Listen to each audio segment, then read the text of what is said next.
back here. It's Thursday afternoon, it's 4 o'clock, and it's time for another Skills Centre at Home live video.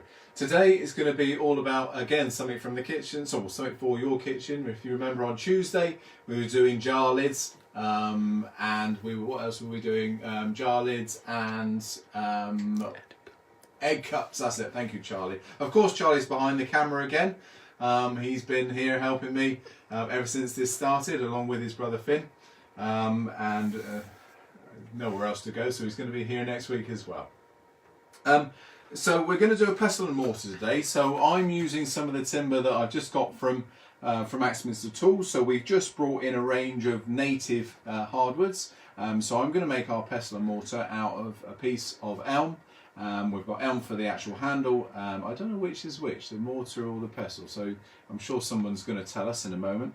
But basically the bowl bit is going to be an 8x3 blank, and then the actual handle is going to be, well, cut from one of the 12x2s, 12x2x2s, and so we're going to make it both from the same. I'm just going to show you this piece. This is, like I say, this is elm. Beautiful bit of elm. This is quite dark elm as well. So if you're struggling for bowl blanks at the moment, go to the website. We've got ash, we've got elm, we've got sycamore, we've got beech. All of those native homegrown timbers, nicely cut, and they're all waxed and ready to be sent out. So have a look online. So this is, for the most part, the beginning. I'm going to do the bowl section first. So for the most part, it's going to be fairly straightforward. It's just a normal bowl. Of course, that's if I'm talking to people that have been turning for a little while. If you've just started out, or if you're thinking of starting the wood turning, this is all going to be new. So everyone's going to learn something. And then a little bit of between centre work here for the handle as well. Just a little bit of news about next week. I just wanted to tell you what we're sort of going to be doing. Now for the Tuesday, we're going to be looking at a couple of questions that were asked, I think, last week. It was about long hole boring and about thread chasing. So 2 questions on a little bit more of an insight into both of those. So I've had sent to me today from Axminster Tools. I've got the thread chasing tools. This is the Crown thread chasing kit. So we're going to look to use those. I'm going to do something like a small box, and we'll do an internal external thread with those. And then I brought home all my thread chasing gear, including, all my long hole boring gear, including our long hole borer. So we're going to look to make a lamp. And to do that, I've got something quite special. About 38 years ago at school, I was given a project to use the lathe for the first time. So the first ever piece I turned is this lamp. Now, okay, it may not be the best design in the world, but that was my first ever attempt at wood turning, the start of my wood turning journey, you might like to say. But this is what we call a scrap wood lamp. Strangely, on Tuesday, I had Brian leave a message to say he's seen a wood turner, and I've written this down because I'd like you to check it out. A French wood turner, I believe, Olivier Gomez. That's O-L-I-V-I-E-R Gomez, G-O-M-I-S. Now, he'd done a YouTube video on making a scrap wood bowl. So what we're going to do for Tuesday, I'm going to prep this over the weekend. I'm going to make another version of my 38-year-old lamp. But we're also on Thursday, we're going to take you through the processes of making a scrap wood bowl. So all of these pieces of timber here, just flat pieces of timber, I dug those out. What I'm going to do over the weekend, I'm going to plane them, prep them up. On Tuesday, show you how far I've got. And then on Thursday, we're going to turn a scrap wood bowl as well. So there's a lot going to be happening next week. We're going to start with thread chasing. We're going to go into recreating my first ever lamp with a scrap wood blank. And then on Thursday, we're going to do this as well. So yeah, a lot going on. So really, it's just to use up all those bits in the workshop. And I just thought very coincidental that we were looking at making lamps and this scrap wood bowl idea coming from Brian. So a lot going on. Really excited about that. A little bit of preparation over the weekend. You'll see some of that on Tuesday as well. So here goes. Let's have a look at our pestle and mortar. And just quickly, where was the elm from? So I've got this from Axminster Tools. We started selling blanks, like I say, native hardwoods to the UK. So elm, sycamore, beech, ash, I'm sure I've missed one out, but something like that. Okay, so there we go. So elm and elm, all right, for the handle. The elm spindle blank came from a 12-inch piece, which I've just lopped about 3 inches off, so we're starting about 8 inches there. To be honest, I don't think it's rocket science. It's you make it to suit you. And that's an 8x3 blank, so we're talking imperial 8x3 blank here, so about 75mm by about 200-ish. So we'll start with the bowl first. That's going to take the most time. So let's go right from the beginning. So, do you know what part of the country it's from? Yeah. I can guess. So as a skills centre, my day-to-day job, my everyday job is teaching. A lot of the courses that we're doing is chair making. Most of our elm, up until now, has come from Scotland. But we've got a good source also from Wales as well. So it's not local to here. I don't know of any big elm trees around this area, but we get most of ours from 2 timber yards. So one in Scotland, Aberdeen, and one, or just near Aberdeen, and one near Cardiff. I don't know for sure, but I think that's probably, looking at this particular piece, that I would guess it's something like that, one of those. Okay, I could probably find out for you if you give me till the next session. We'll do a bit of digging for you. Okay, so I'm just using my centering blanks here. I'm going to put a little bradawl mark in the middle. Get rid of those. Then we're going to screw on the face plates. I'm using a fairly small face plate there, nothing too big.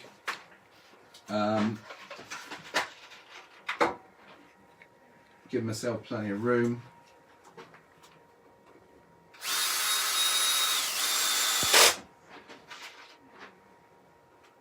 I'm not worrying too much either about speed, centering. I'm going to put all 6 fixings in.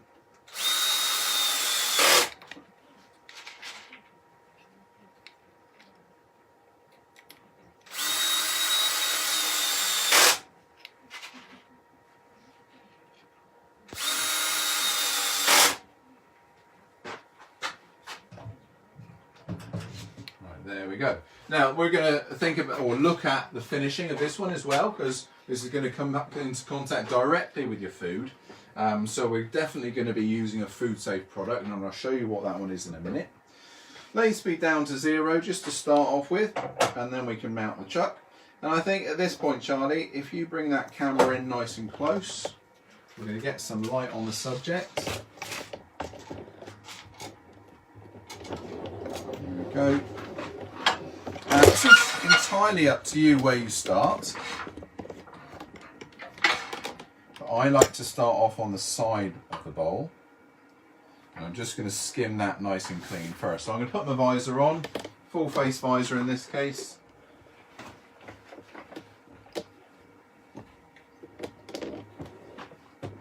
Okay, are we ready? So I'm at 0 at the moment, going to increase that speed up. The lathe will tell me when it's had enough, but I'm guessing I'm going to be up to about 1,000 revs if that, well not actually, it's not going to let me go that far, so there we are, 700. So I'm going to take a fairly large gouge. We're going to go to the 12mm first, the 1/2 inch. I'm just going to skim off the edge. I'm going to keep the handle nice. I'm going to keep the handle nice and low.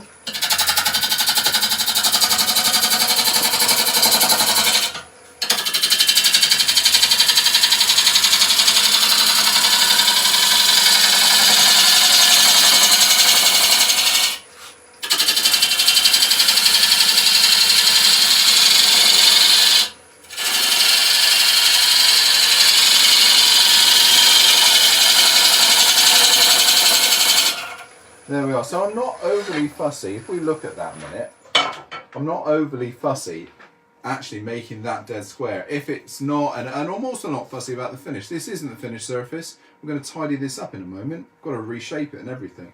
All I'm wanting to do is get it nice and even, so if I want to turn the lathe up, I can. So, and this is, like I said earlier, this is exactly like we would start a conventional bowl. Find my centre point. I want the tool rest just below centre. And then I'm just going to do a pull cut from centre to the outside edge, nice and gentle, same speed. Turn the flute in.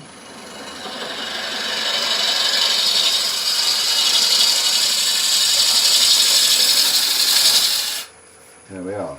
Now, it's entirely up to you. I think certainly the easiest grip to have here would be a recess. And for a pestle and mortar, that would be absolutely fine, because we're not looking at sort of gallery piece bowls, things like that. If you were looking to do a piece that was going to stand on itself as a piece to look at, a gallery piece, my honest belief would be to use a foot here and then remove or reshape that foot afterwards. I don't like to see, personally don't like to see recesses in pieces, because it just shows a whole point. And then sometimes that gets in the way of design. This is a functional piece, I'm not worried. We can either turn him over at the end and flatten the bottom off, or we can keep the recess in there. Or do a sacrificial foot and again take that piece off if you want to. For quickness, and because I know this is going to be thick, I'm going to put a recess in this. I'm not going to worry too much. So I'm going to get my chuck. We're going to use the C jaws, so it's those. Can everybody see that, Charlie? Okay. We're going to use the C jaws, so I need to measure those. Open those up to the perfect round and then measure them.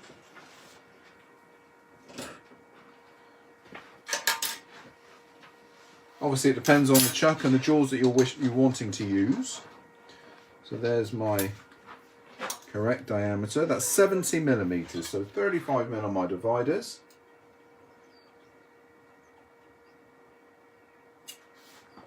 There's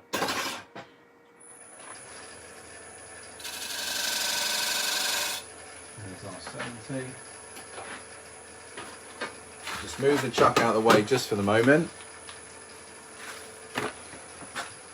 I think I can probably turn the lathe speed up a little bit now.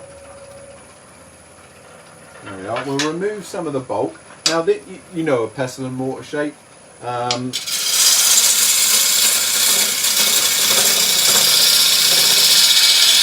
Just remove some of the waste.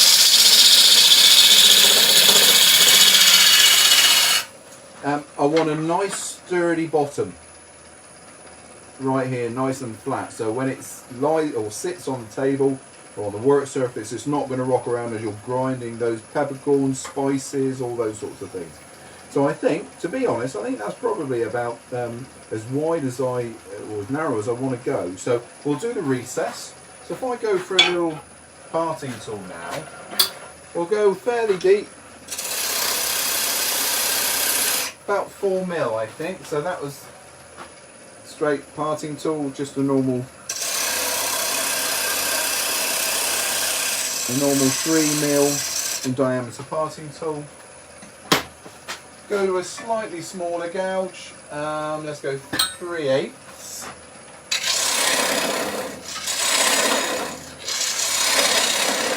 Just remove some of that waste.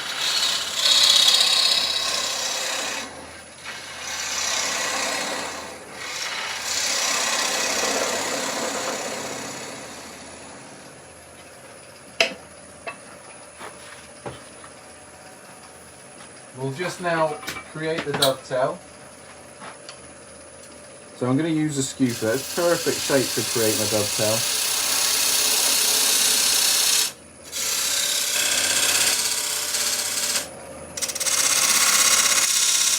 There we go. And then we're just going to clean up the actual base. Now you can decorate this if you want to. Side grain, it's just nice with a negative rake here. This skew chisels acting as the negative rake.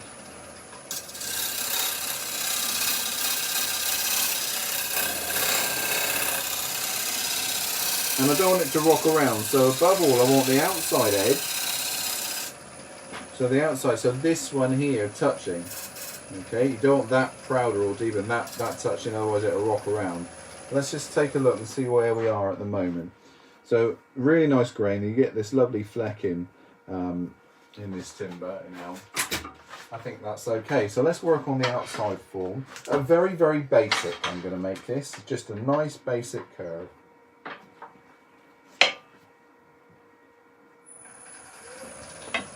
Let's stick with that 12mm 1/2" gouge.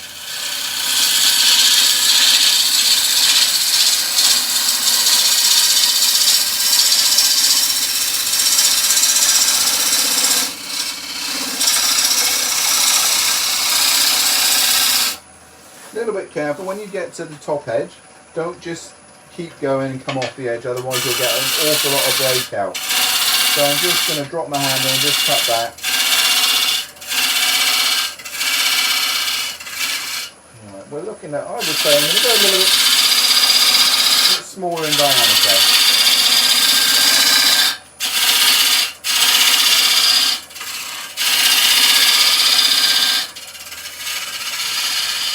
There we are, that's about the diameter overall, so we'll adjust to that.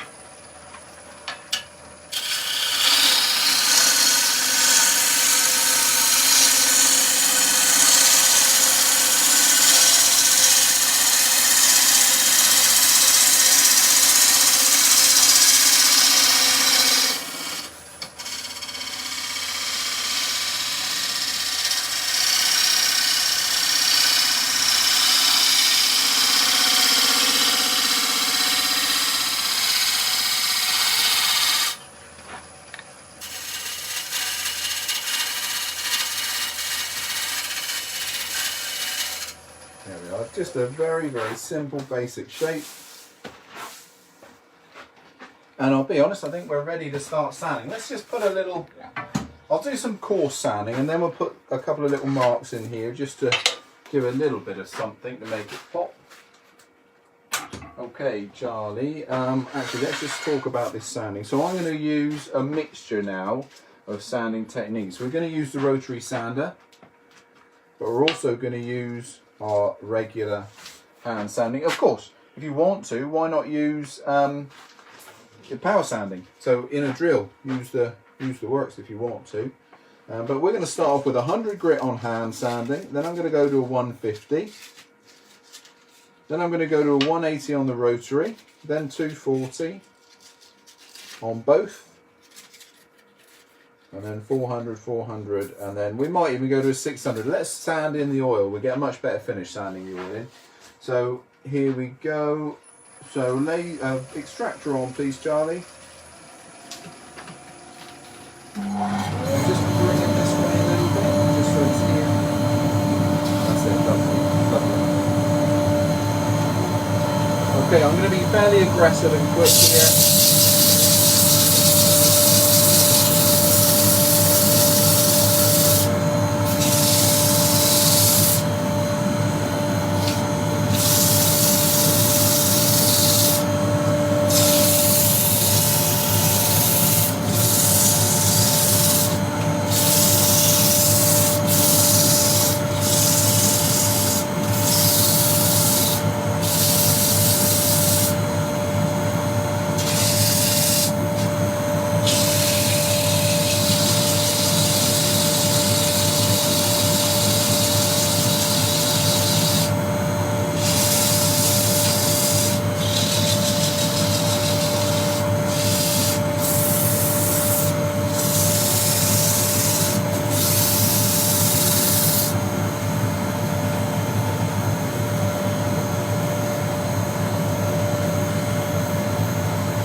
Usually once I've started with the coarse one, I like to just stop the lathe and see where we are.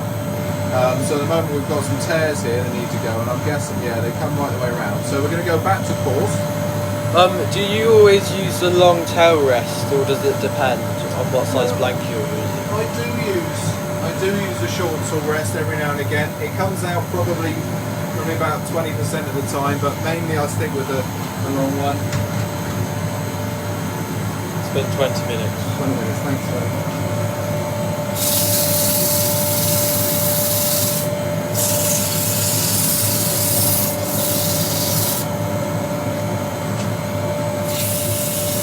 Okay, so we're on 150 grit now. I'm being quite careful, I don't want to heat the end grain up. If you don't know, if you heat the end grain up, so you sand at a certain speed, you know, too fast, you'll end up splitting the end grain. You'll see it as lots of little crazes, like little cracks on the end grain. So do take your time, and if things are getting just too hot, i.e. uncomfortable for your fingers, then turn the lathe speed down absolutely all the time. There we are. So that was a 150, so now 180 on the rotary.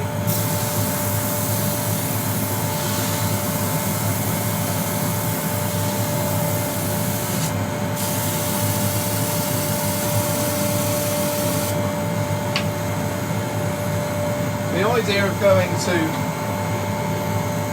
the rotary sander in between your hand sanding is that if you have sanding marks left again, generally it's from the first two grades. The rotary sander takes them away straight away, so that 100, 150, the rotary sander will get rid of that. So now I'm back to square one. I can start with a 240 hand sanding.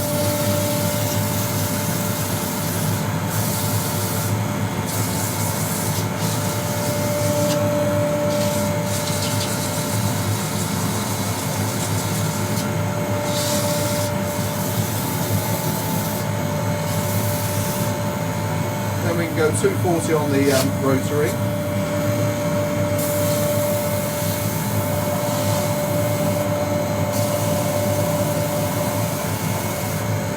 And then we go 400, 400.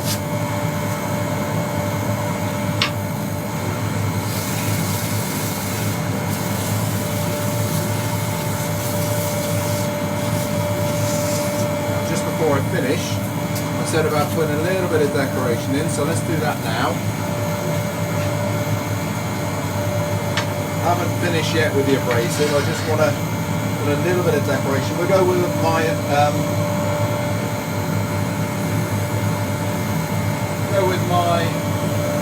little grooving tool, which was that little thread chasing chisel.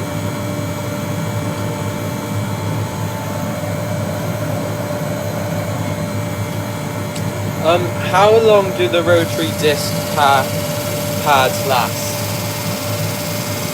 The actual abrasive, it's like your hand sanding really. Depends on how much use you give them. The timbers that you're sanding, but I would expect to get out of a 240 or 180, I would expect to get a good, for making these for instance, probably a good dozen. Honest, because they're used sparingly in between the hand abrasive as well, so you get quite a lot of use out of them.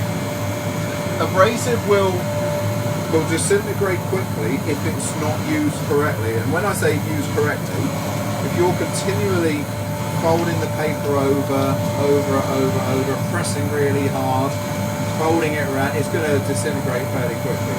But use it sparingly at the right amount of pressure, so not pressing too hard, and you'll get a lot of life out of it.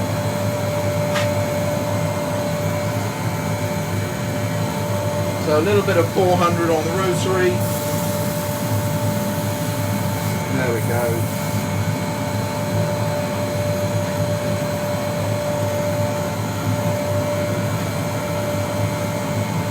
And then a bit of 600. There we are, Charlie, if you could do the extractor for me. Okay, so now we're going to put our finish on. I want to raise the grain. I'm not using a sealer, I want the oil to soak in. So we're going to use that one, food safe oil. It says what it does on the tin. Food safe oil, this one's chestnut. I tend to put them in jars, so this is one of the jars that I had from Tuesday. Cut a little brush off there, look, you've always got your brush in there, it never sets. So you're not continually using brushes. Would you go down to a finger grit for different wood species? Say that again. Would you go down to a finger grit for different wood species? A finer grit. Yes. Yeah, finer grit. Yes. If, say for instance, we're using an exotic, which I don't tend to do much of the time. I used to do in my turning past. So very dense timbers like that sort of thing, you know, Ebonese and Cocobolos. Well, you'd be lucky if you get Cocobolo now, but some of those really, really dense materials, they will require you go all the way down to probably about 1,000. You'll still see the grips, the sanding marks otherwise. So you do not need to go down very, very fine. Get away with anything with this. I could finish, in reality, this or ash, I could finish at about 240 grit and it'd be fine. But no, not the exotics. Now look, we've got pooling oil here. Lathe on. If your lathe can go really slowly, fantastic. If it's a fixed speed lathe, then don't do this next step. Just wipe off the excess and burnish. But I'm just having that on. That's running at 140 revs, and I'm using 600 grit to now sand in the oil. This is a very old way of finishing with oil. And what we're doing, we're raising the grain, we're then sanding it off, and all that slurry that you've made with the oil and the dust is creating a grain filler. So you get a very soft finish, almost like a velvet to the touch finish. Now you need to take a little bit of time on this. I'm not going to give it as much time as it needs really, because we want to keep going with this until it starts to dry and drag. And then get some heat in there, burnish hard, usually with shavings, and buff with tissue. Is micro mesh as good as paper sanding? Absolutely, micro mesh is fantastic stuff. Also with micro mesh, it's great at dissipating the heat. Because of those little holes, the heat can escape. It doesn't clog up. So if you're using oily timbers like teak or olive, or again exotics, then you can tap it out quite quickly. It's quite a nice one, that one. And how does the oil you're using compare to Danish oil? Well, Danish oil has got I don't know about nowadays. Generally, it was, if you look on the side of the tin, if you've got a tin that's got a little toy train on it, that's been tested for heavy metals. So EN71 is a group of about 80 different tests that go through for heavy metals. So basically that means that once dry it can be mouled. So if kiddies get hold of it, sort of thing, it can be mouled. This is true. This is true food safe oil. So what this is a mineral oil. Now I will add with food safe oils, you're not going to get as good a finish as a finishing oil or a Danish oil, but you get a really, really close one, especially with this sort of technique. But you've got the added benefit that it is completely food safe. There we are. That's not a bad finish for a bit of old oil. Admittingly, that'll dry and dull back a little bit. So before we finish the inside, I'm just going to give that another little burnish off. Once we finish the inside, that's still going to start seeping out of the grain at the moment. So I've got to be a little bit careful. That can be taken off. So we can mount our chuck. So the outside's done. All right. So you can see the form there. I'm going for a very basic shape. You can make it as extravagant as you want. So back with our chuck.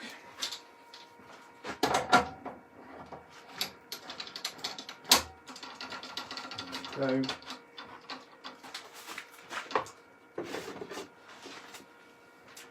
And then I'm just going to use the faceplate as a handle just whilst I pop that on the jaws.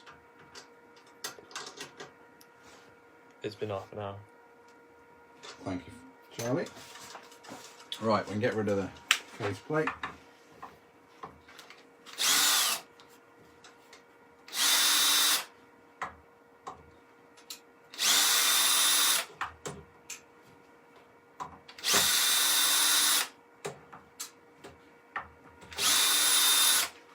So again, just like any conventional bowl, I'm going to start by facing off that front face,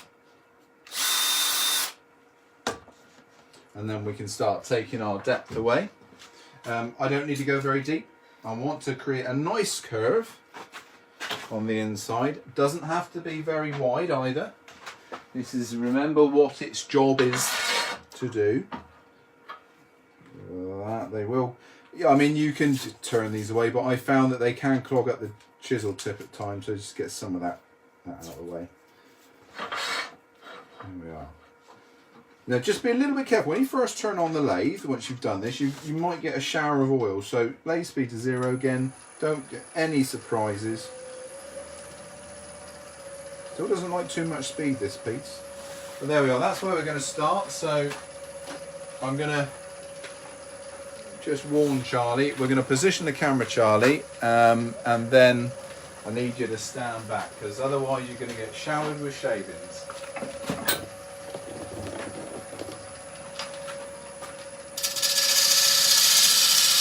So I'm just going to tidy up that edge. Push cut first. This is going to be the rim of the bowl.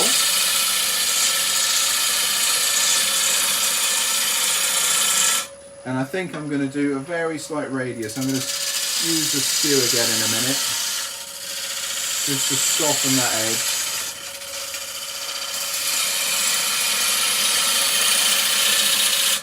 There we are. So now we're going to start. So first cut. Remember what I said on Tuesday when we were doing the egg cups? If you face the flute up like that, you're actually presenting the cutting edge at the same angle. So that's where you can get that catch where it want to pull back. So turn the flute over.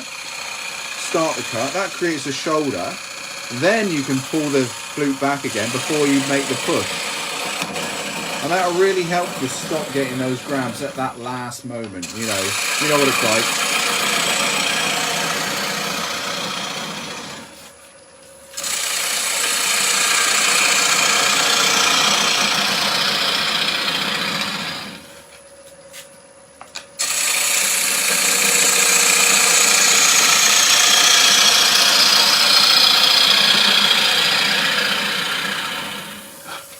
Remember, we need substance in this piece. This is not a delicate piece of turning. This is some body in here.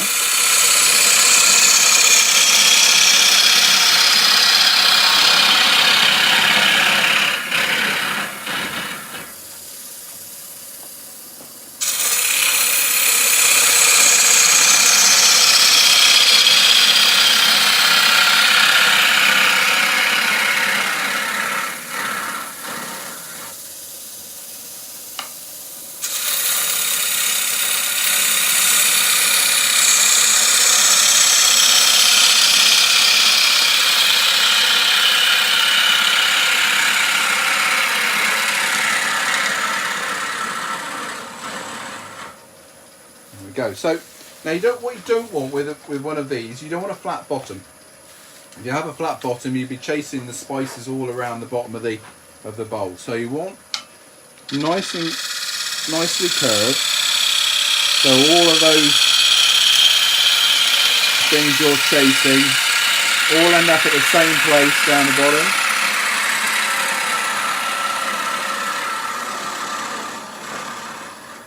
And the only reason I'm not measuring or setting a depth gauge here is because I'm so far away from the bottom that I'm not worried at all. So I think we're nearly there.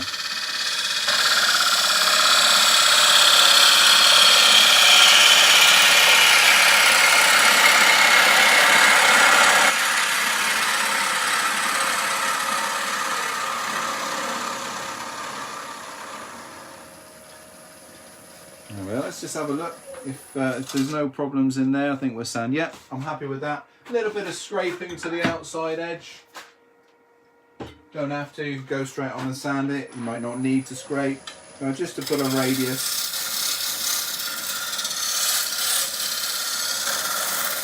That'll do. Okay, we'll sand and get that polished. Okay, Charlie, the extractor, please.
down to 150 grit now.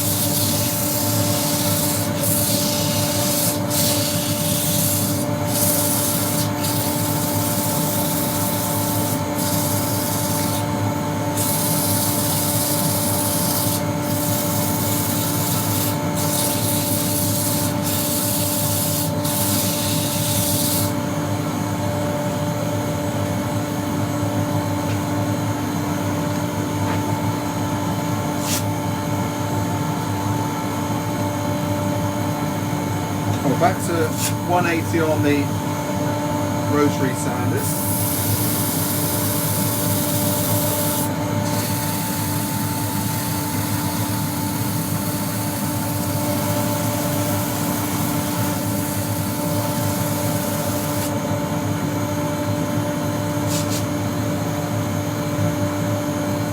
Then we're going to go 240.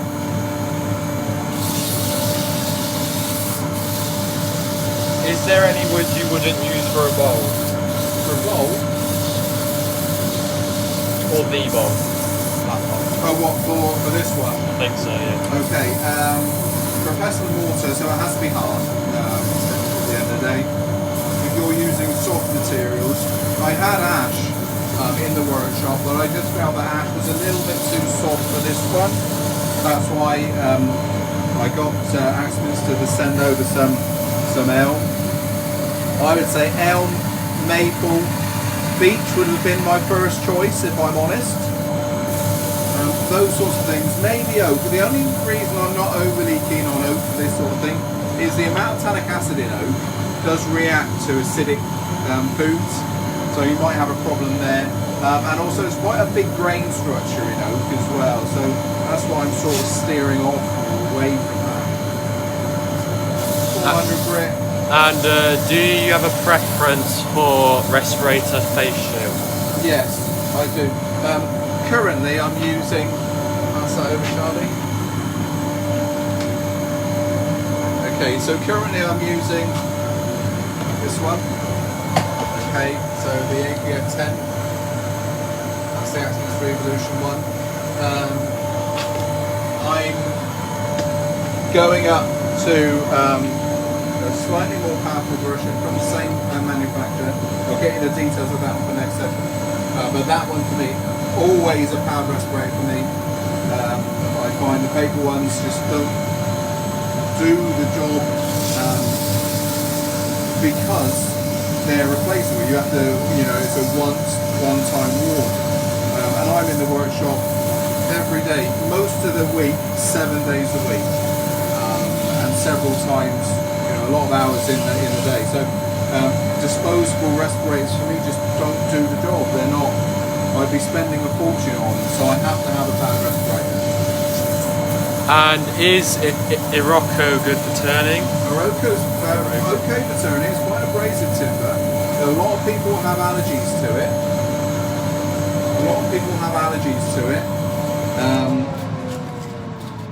And it's one of those timbers that say, oh, I wouldn't turn Iroko, or I wouldn't turn Sapele, all of those sorts of things. I wouldn't pay too much attention to that, because that's almost suggesting that all other timbers are safe, and they're not. What we have to imagine as turners, as woodworkers, as makers, is that every single timber we use is dangerous and harmful to our health and our lungs. So don't think that one's more dangerous than others, because it gives you a sense of false sense of security for the others. Every timber's nasty. Make sure you're protected from it all of the time. Iroko, sorry, that was a long-winded reply to your question. Iroko, yes, it's lovely when it's finished. It's a troublesome timber to turn, only because it's a fairly abrasive and it tears quite well. But yeah, absolutely, turn away with Iroko, it's nice. Got 5 minutes. Got 5 minutes until 45 minutes, Charlie. Right, we're going to go on a bit longer. Again.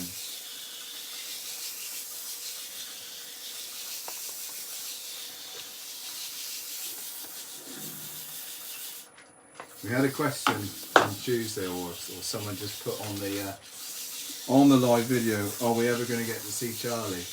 Well, there may be a chance next week. We might. He needs warning because he needs to get dressed properly for it. Do his hair. There we are, that'll be enough. A bit of tissue, a little bit of burnishing.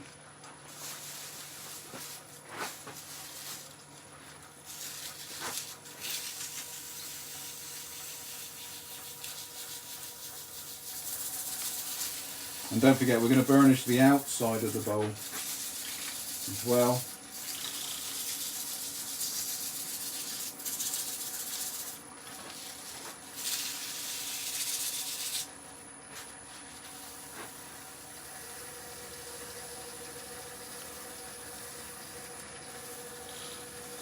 Same as I've used oil on several pieces that we've been doing in these sessions.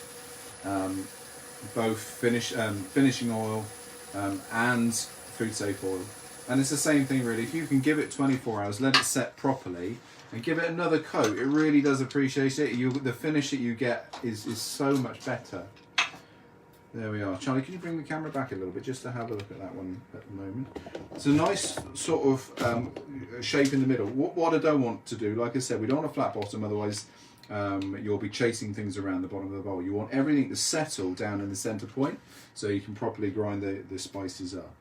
So a beautiful bit of timber, that one, lovely bit of elm, but a basic shape. They were all basic shapes, these pestles and mortars. So let's do the other set or other section to that. We'll pop that up there out of the way just for the moment. So we're going to do some between centre turning now. Get rid of the chuck. Just for a minute.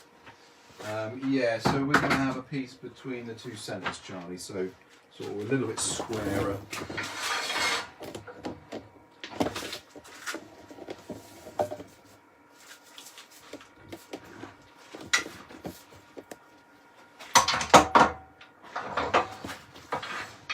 And I'm going to use, we're going to start with the little Pro Drive.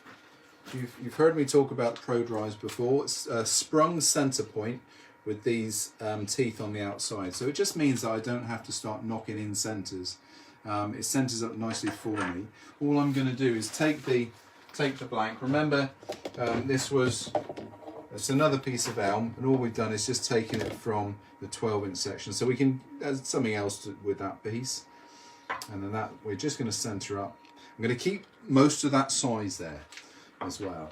So if I use my marking gauge, and I'll show the camera in a moment, let me just get set up.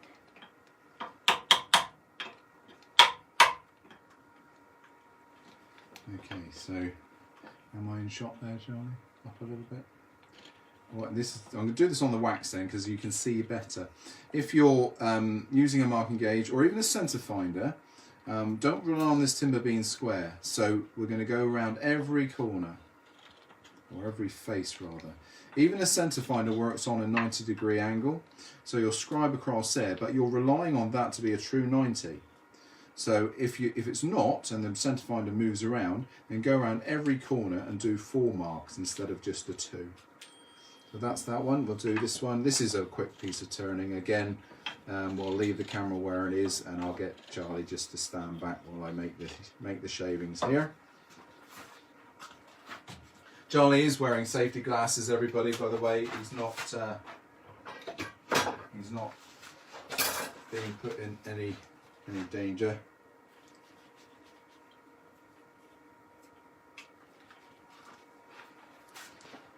Is that usually called step centre, or is that different? So yeah, no, that's different. So the step centre is a Sorby product or a Turner's Retreat product. The Pro Drive is an Axminster product. They are slightly different. The Pro Drive's got a spring-loaded or an adjustable spring-loaded centre point, and also the splines are upright, so you can use it in reverse as well. So yeah, just 2 different manufacturers and companies. Step Centre, Sorby or Turner's Retreat, and the Pro Drive is the Axminster Tools version of the same type of drive. There we are. So we're now going to rough down. So lathe speed to 0 to start with. Turn the lathe up. Tool rest is just below centre at the moment. So use my roughing gouge. I'm going to be turning at 1800 revs.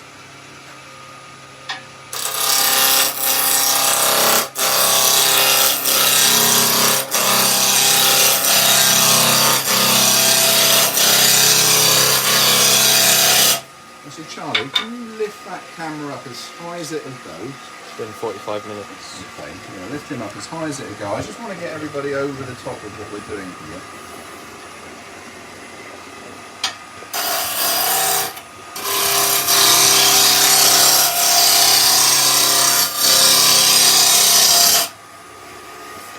Alright, remove that extractor top, remove that.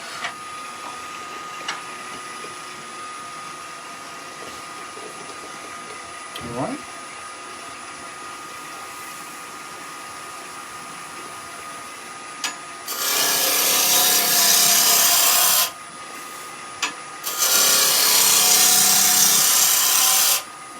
I've sort of got a shape in mind. I've already got a pestle and mortar indoors, and it's just basically just a tapered piece. I'm gonna put a small nib on the end, a handle end on this one.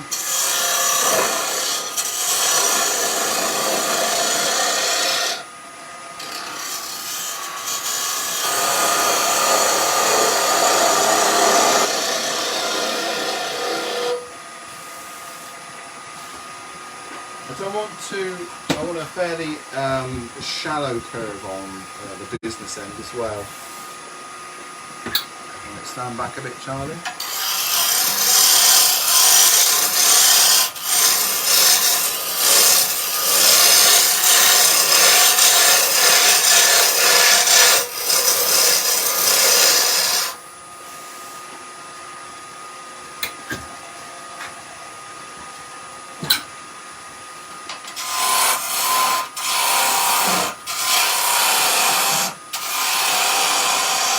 That was a little bit too long, so we're going to have a measure in a minute. When this is finished, guys, I'm going to give you a measurement, just so we know. So there we are, little sort of grip.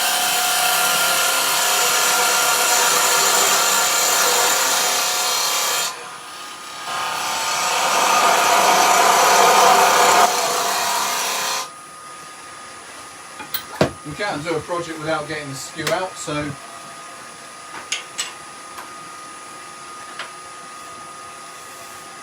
just blend that little shape in.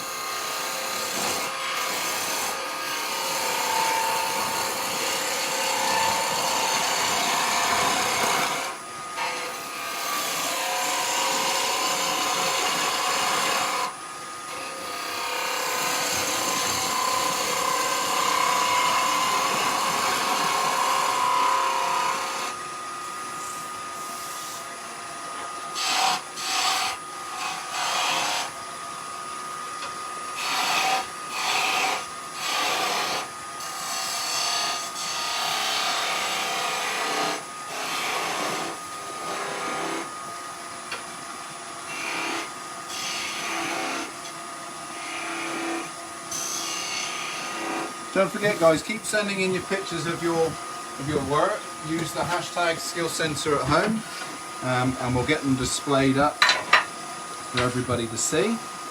Dust extraction now, Charlie. We're going to sand that and get him turned around. It's been 50 minutes. 50 minutes, right? Nice and quick there.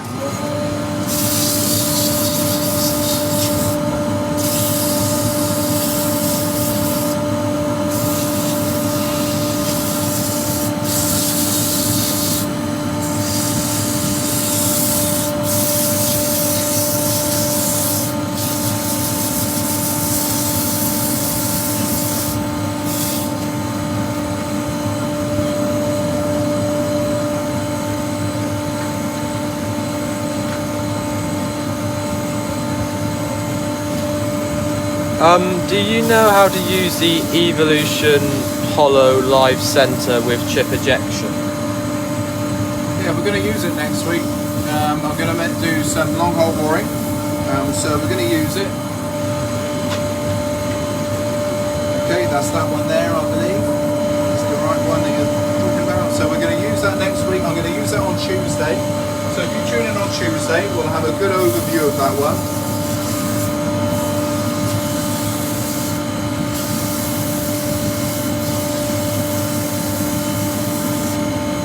Right, 400 grit, I'm really sort of through this one quite rapidly now. Could do with a little bit more sanding, but that's what we'll do. Alright Charlie, we're going to turn the extractor off just for a minute. We're going to just denib this one.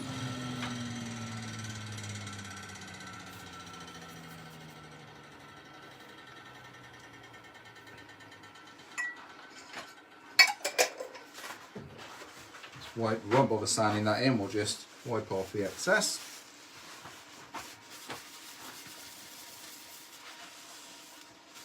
And then very, very quickly, I'll just take those nibs away.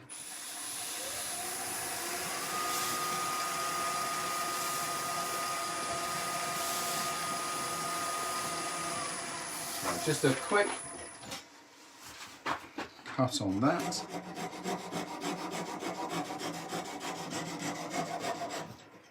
There we are, that's just the Cowlin saw, a little flush cut.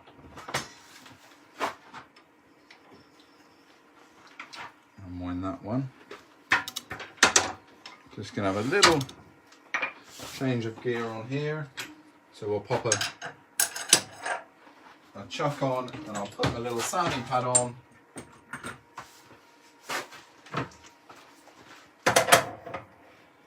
Tell me if we're okay with the shot. Charlie? Yeah.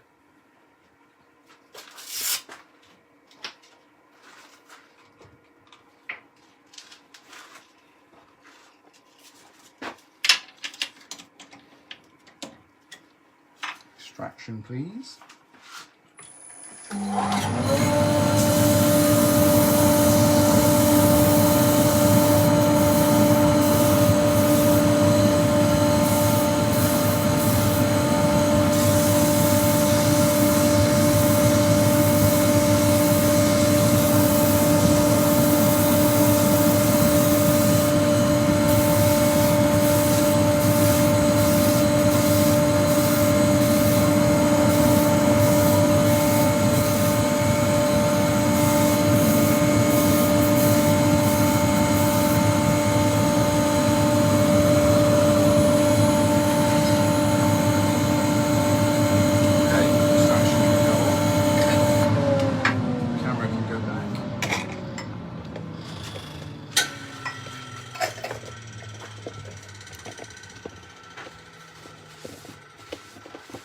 A little bit of drying needed on that. Like I say, 24 hours we'll get that just slightly denibbed. Slightly denibbed, and then we can get that finished and in the kitchen. So there we are. That's a nice little project for the kitchen. Nice little pestle and mortar, ready for grinding up all of your spices, your peppercorns. Okay, nice and easy one. Don't forget, look on the Axminster website if you're looking for bowl blanks at the moment. This is an elm bowl blank. This was 8x3 and a 12x2x2 elm. Really nice colour timber, that one as well.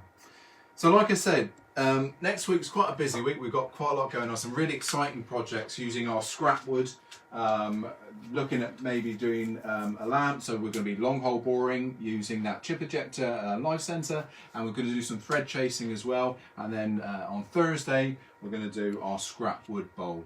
So guys, again, there's loads to be getting on with this weekend. So until next Tuesday, have a fantastic weekend. Happy turning. And I'll see you same time, same place. Bye bye.